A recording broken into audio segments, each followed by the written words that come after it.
Maayong hapon, anin ang Butuan On News Update sa Butuan City Public Information Office.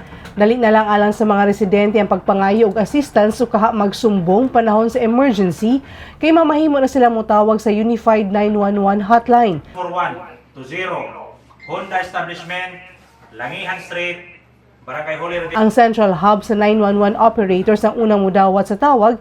Inig makuha ang mga detalye ug lokasyon sa nangayo og tabang, diretso kini i-forward sa City Tactical Operations Center kung asa dapit nga lugar. Wala ray 5 ka minuto gikan sa tawag, mo responde na dayon ang PNP o Bureau of Fire Protection o City Disaster Risk Reduction and Management Department. Depende kung unsang klase nga emergency. Mahimong gamiton ang cellphone, landline ug uban pang third-party calling application aron makatawag sa 911. Kay daghan na kaitag mga success stories na nawag ang mga taga-komunidad sa 911 and then 911 in turn relayed dili ang kaning mga information sa atuang tactical operation og na atuging natimano na tagaan kanatog igog pangtagad.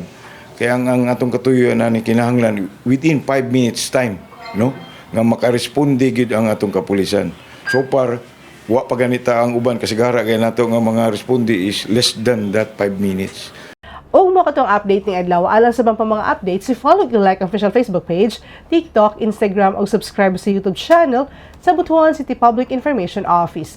44 days na lang, Pasko na. Ako si Charmaine Awitan, daghang salamat.